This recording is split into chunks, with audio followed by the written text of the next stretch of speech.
தமிழ்நாடு குறுதானிய இயக்கம் தமிழ்நாட்டில் வறட்சியை தாங்கக்கூடிய குறைந்த நீர் தேவை கொண்ட அதிக ஊட்டச்சத்து நார்ச்சத்துடைய குறுதானியங்களான சாமை, திணை, வரகு, குதிரைவாலி, பனிவரகு போன்றவை சராசரியாக 61,750 ஏக்கரில் சாகுபடி செய்யப்படுகின்றன.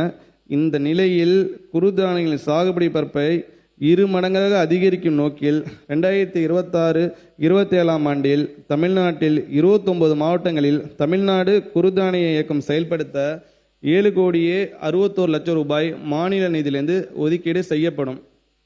அதிக ஊட்டச்சத்து நிறைந்த சீமை, திணை, பாப்பரை, குலசாமை ஆகிய பயிர்களை அறிமுகப்படுத்துதல். புரதச்சத்து, நார்ச்சத்து, கால்சியம், பொட்டாசியம், இரும்பு, வைட்டமின் ஆகியவை அதிகமாகவும் குளுட்டான், கிளைசிமிக் குறியீடு குறைவாகவும் உள்ள தானிய பயிர்களான சீமை, திணை, பாப்பரை மற்றும் குலசாமை ஆகிய பயிர்களை தமிழ்நாட்டில் அறிமுகப்படுத்தும் நோக்கில் அவற்றை சாகுபடி செய்வதற்கு உகந்த தட்பவெப்பநிலை கொண்ட நீலகிரி, திண்டுக்கல், கிருஷ்ணகிரி, சேலம் முதலிய மாவட்டங்களில் 30 லட்சம் ரூபாய் மாநில நிதி ஒதுக்கீட்டில் செயல் விளக்க திடல்கள் அமைக்கப்படும். பருத்தி மறுமலர்ச்சி இயக்கம் இந்தியாவில் மொத்த நூற்பு திறனில் 46%, விசைத்தர திறனில் 22%, கைத்தறை திறனில் 12%, பருத்தி பின்னலாடை உற்பத்தியில் 70% தமிழ்நாட்டில் அமைத்து நாட்டின் ஜவுளி மற்றும் ஆடைத்துறையின் வளர்ச்சியில் தமிழ்நாடு முக்கிய பங்காற்றி வருகிறது.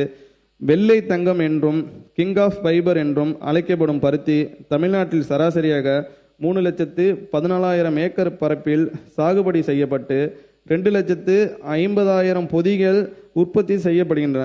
இதனால் தமிழ்நாட்டில் செயல்படும் பருத்தி நூற்பாலைகளின் தேவையான 120 லட்சம் பொதிகளில் 98% பிற மாநிலங்களிலிருந்தே பெறப்படுகிறது.